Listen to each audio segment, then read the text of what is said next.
Ahora lo que vamos a enunciar son las leyes o reglas de Kirchhoff.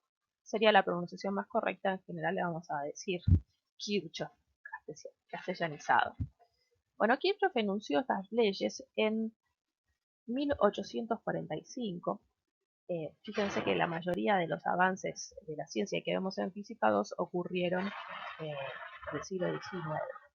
Y en realidad son un corolario de las leyes de Maxwell. Él no es que las dedujo a partir de las leyes de Maxwell, pero hoy en día ya vamos a poder decir así, para el caso estacionario. ¿Qué son las leyes de Maxwell? Son estas 4 leyes o ecuaciones que que estamos estudiando a lo largo de todo el cuatrimestre de Física 2. La primera ley de Maxwell que vieron es la ley de Gauss. Bueno, pero ahora lo vamos a ver no a partir de la deducción, de su deducción a partir de las leyes de Maxwell para el caso estacionario, sino eh, como reglas o leyes experimentales que Kirchhoff encontró. ¿Para qué van a ser útiles estas leyes? Ya lo vamos a ver en un ejemplo al final de la clase de hoy, pero vamos a ver que van a ser muy útiles para hallar la magnitud y el sentido de las corrientes que circulan por circuitos más complicados que el que acabamos de ver. En el que acabamos de ver teníamos un circuito que era un único camino cerrado con una pila y una resistencia, entonces era bastante fácil deducir por cómo estaba conectada la pila, que la corriente iba a circular en sentido horario, y pudimos calcular la corriente sin problema.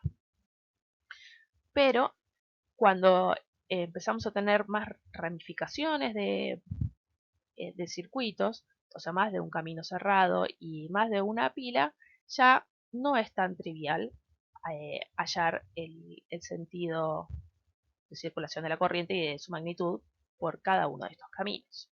También lo vamos a poder, las vamos a utilizar para cuando tengamos un problema a la inversa. Por ejemplo, podríamos tener como dato alguna corriente, su magnitud y su sentido de circulación, y lo que fuera incógnita del problema, fuera, por ejemplo, el valor de una resistencia o incluso de una fuente.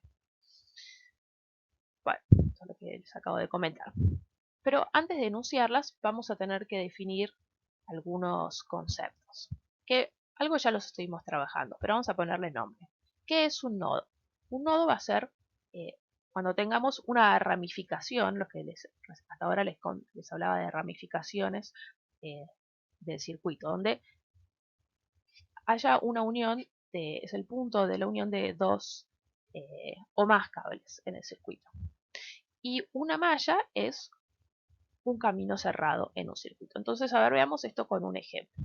¿Cuántos nodos y cuántas mallas hay en este circuito? Bueno, pausen el video y piénsenlo. Bueno, es bastante común, no sé si a alguno de ustedes les habrá pasado, pero cuando hago esta pregunta en el aula, más de uno identifica a este punto como un nodo. O sea, todas las esquinas, además de estos dos. Estas esquinas no son nodos, porque si bien tenemos que el cable se tuerce, que se tuerza el cable no es indicativo de que haya un nodo. O sea, fijémonos que si por acá viene corriente para arriba, bueno, ahora la corriente de repente irá para la derecha, pero toda la corriente que subía va para la derecha, no es que hay una parte que sigue derecho o se va para la izquierda, no hay ninguna ramificación. Entonces, una torcedura del cable no es indicativo de nodo. En cambio acá sí, fijémonos que si tenemos corriente que viene de izquierda a derecha, bueno, hay una parte que continuará con este mismo sentido de circulación de izquierda a derecha, pero otra parte de corriente irá para abajo, tenemos una bifurcación. Y lo mismo, algo análogo sucede en el punto de acá abajo. Así que tenemos dos nodos.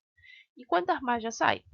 Bueno, las que son más comunes de identificar son estas que tenemos aquí y esta que tenemos aquí. Son dos caminos cerrados.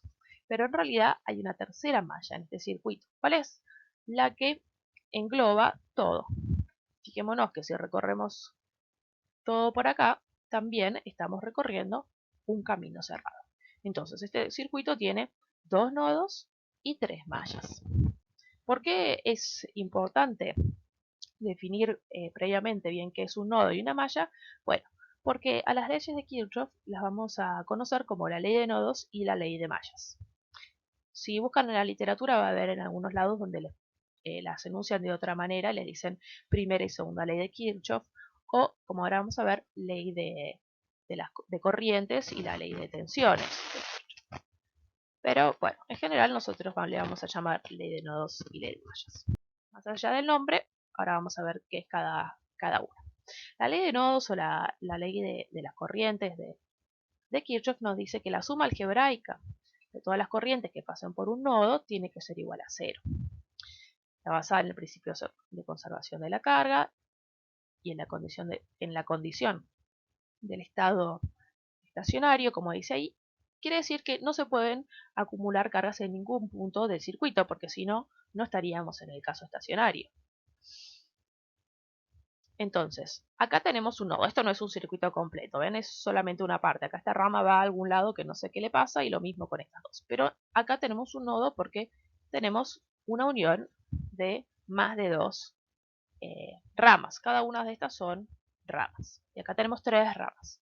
Entonces, si nosotros planteamos que la circulación de las corrientes por cada rama es la siguiente, con seguridad yo sé que alguna de esas tres, una o dos, van a tener circulación en realidad contraria. Y la manera de decirlo matemáticamente es que van a ser negativas.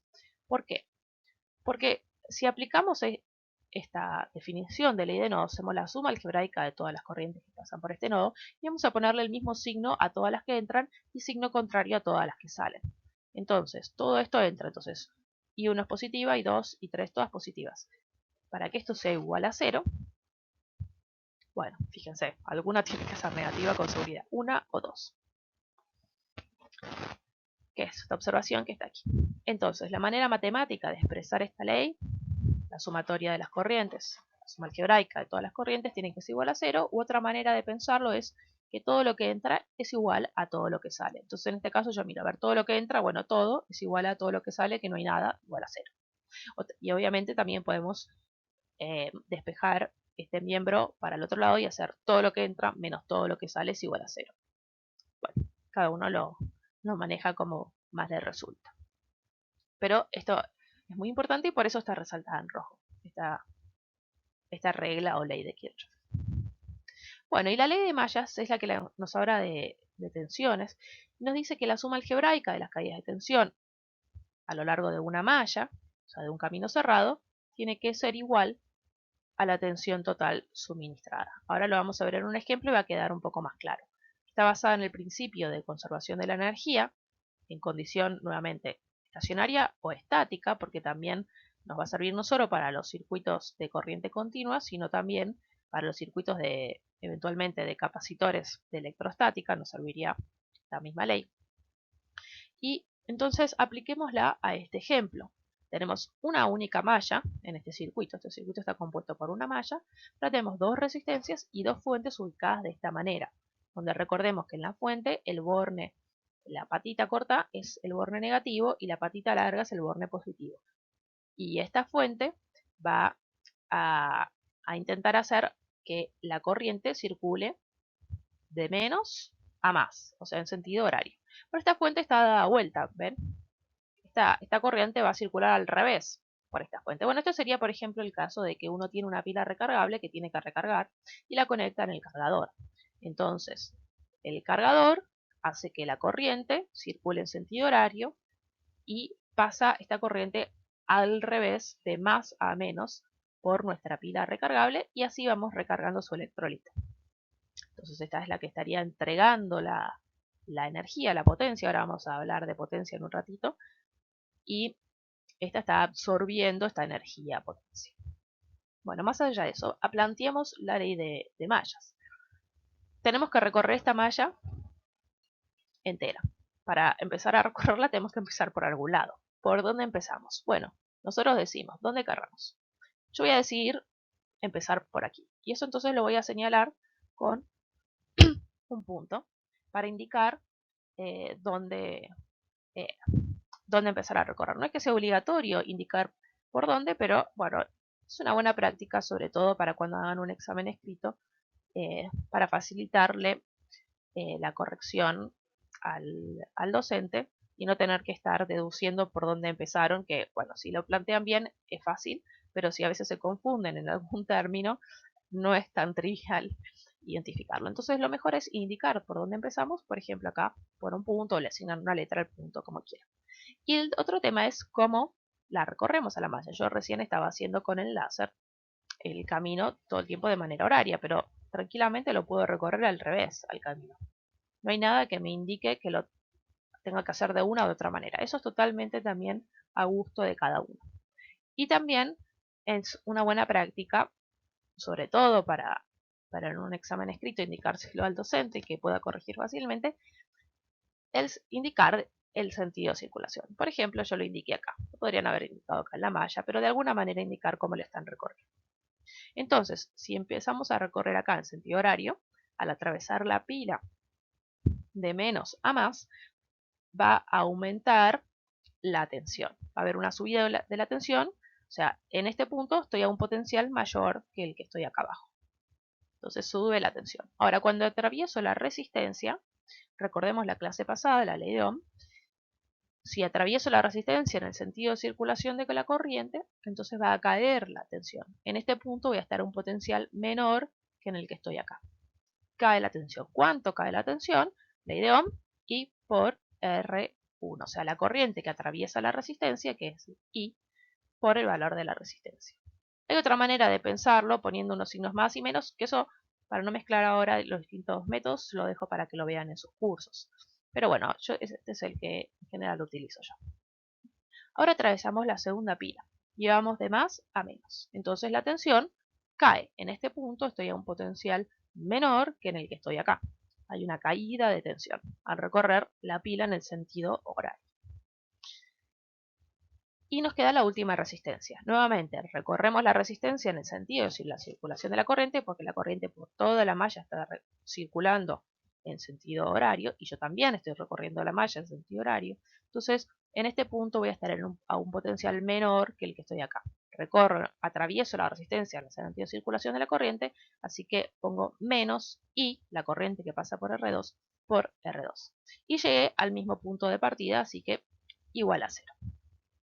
Si piensen, los dejo como ejercicio, que pausen el video y planteen la ecuación recorriendo la malla en el sentido contrario.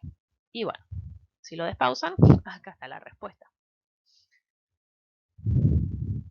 Y esta es la observación las observaciones que ya hicimos. Bueno, ¿cómo escribimos matemáticamente la ley de mallas? Bueno, lo podríamos escribir de esta manera. La sumatoria acá de las tensiones suministradas tiene que ser igual a la sumatoria de las caídas de tensión en la malla a través de las resistencias, por ejemplo. Pero bueno, básicamente es agarrar un camino, recorrerlo e ir viendo cuándo sube y cuándo cae la tensión cuando atraviesan los distintos componentes del circuito.